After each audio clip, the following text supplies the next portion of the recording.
World কাপেও আপনি vice ক্যাপ্টেন্সিটা নেননি, কেন নেননি তখন? আমি কিন্তু তার আগে অনেকগুলো ম্যাচে ক্যাপ্টেনশিপ করেছি, রাইট?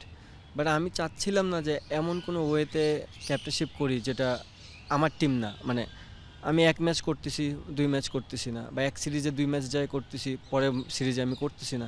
সো আমার কোনো ওখানে মানে অ্যাজ এ ক্যাপ্টেন হিসেবে আমার কোনো নাম ছিল না। ইনফ্যাক্ট ওই টাইমটাতে বাংলাদেশের কোনো ভাইস ক্যাপ্টেনও ছিল না। সো আপনি একটা ইন্টারন্যাশনাল ক্রিকেট খেলতেছেন, 15 জনের স্কোয়াডে আপনার শুধুমাত্র ক্যাপ্টেন আছে, নো ভাইস ক্যাপ্টেন।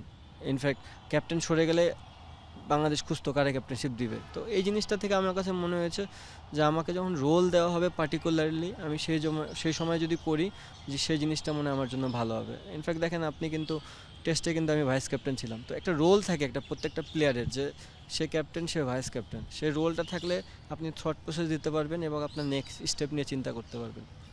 এবং আপনার কাছে মনে হয় কি না যে ওই ক্যাপ্টেন্সিটা না নেওয়ার কারণেই পরবর্তীতে আপনার আসলে ক্যাপ্টেন হওয়া হয়ে ওঠেনি? বিসিবি মনে করেছে আমাকে ক্যাপ্টেনশিপ দিবে না, সেখানে দেয়নি। এরপরেও তো অনেকগুলো ম্যাচ ছিল, রাইট? আমি তো টেস্টের ভাইস ক্যাপ্টেন ছিলাম, তো সেখানে তো না নেওয়ার কোনো কিছু ছিল না, কারণ আমি টেস্টের ভাইস ক্যাপ্টেন ছিলাম, অ্যান্ড দেন একটা ম্যাচেও ক্যাপ্টেনশিপ করেছি। ক্যাপ্টেন হিসেবে ওয়েস্ট ইন্ডিজে হোয়াইট ওয়াশ করেছিলেন, ওদের মতো টিমের অ্যাগেনস্টে ওয়েস্ট ইন্ডিজের মতো জায়গায়, প্ল্যানটা কি ছিল? সাডেনলি আমি জানতে পারি যে আমি ক্যাপ্টেন হব সিরিজের, ওয়ানডে সিরিজের মাঝখানে। সো গোছানোর কোনো কিছুই ছিল না। আমার হাতে যে অপশনটা ছিল, আমার না, মানে আমাদের বাংলাদেশ টিমের হাতে যে অপশন ছিল, সেই অপশন নিয়ে আমি প্লাস আমার যে কোচিং স্টাফ ছিলাম তারা চিন্তা ভাবনা করেছি।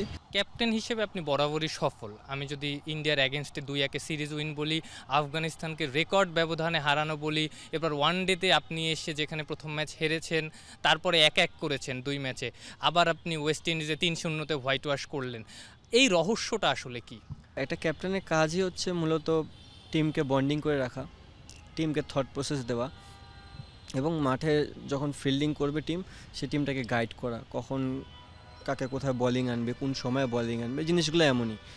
ব্যাটিংয়ে তো আসলে একটা ক্যাপ্টেনের কোনো কাজ থাকে না, হয়তোবা কয়েকটা জিনিস থাকে যে গ্যাম্বেলিং করার জন্য কোনো ব্যাটসম্যানকে সাফল করা যায়, এইটুকুই। তো আমি বলবো যে আমি যখন ক্যাপ্টেনশিপ করেছি, ওভারঅল আমার প্লেয়াররা অনেক ভালো পারফরমেন্স করেছে। আর টিমের কাছ থেকে এর করাটাও তো আসলে ক্যাপ্টেনের একটা বড় গুণ। ডেফিনেটলি আমার কাছে যে জিনিসটা মনে হয় যে আমি কখনোই একটা প্লেয়ারকে প্রেশারাইজ করি না। কারণ আলটিমেটলি ন্যাশনাল টিমে আপনি যখন খেলেন, তখন প্রত্যেকটা প্লেয়ারের ইন্ডিভিজুয়াল দায়িত্ব সে কাজটা ফিল আপ করা। আমি ওয়ে দিতে পারবো, বাট কাজ কিন্তু তারই করতে হবে। সো আমি সবসময় ফ্রিডম নিয়ে খেলতে বলি। আলটিমেটলি আপনি যদি ওয়ার্ল্ড ক্রিকেট দেখেন, ফ্রিডম ছাড়া কোনো ক্রিকেটই চলতেছে না। সো ফ্রিডম নিয়ে ক্রিকেট খেলাটা ভালো। নিজের প্রতি এক্সপেকটেশন যত কমানো যায়, এক্সপেকটেশন কোনো ম্যাচের মধ্যে বা কোনো সিরিজের মধ্যে নিজেকে নিয়ে যত এক্সপেকটেশন করবেন, সেটা আলটিমেটলি একটা বাড়তি প্রেশার হিসাবে আসে। তো আমি অলওয়েজ প্লেয়ারদেরকে বলি যে এক্সপেকটেশন ছাড়া যেটা প্র্যাকটিস করেছে, সে প্র্যাকটিসের স্কিলটাকে যেন বিলিভ করে এবং ওইটাকে এক্সিকিউট করতে পারে। আমার মনে হয় এটা একটা প্লেয়ারদের জন্য হতে পারে যে ফ্রিলেস ক্রিকেট খেলা যায়। আবারও ক্যাপ্টেন্সি অফার করলে নেবেন?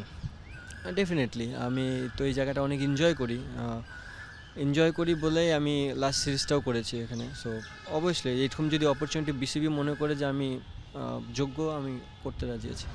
থ্যাংক ইউ দাদা। আফনান পিয়াল, যমুনা স্পোর্টস, ঢাকা।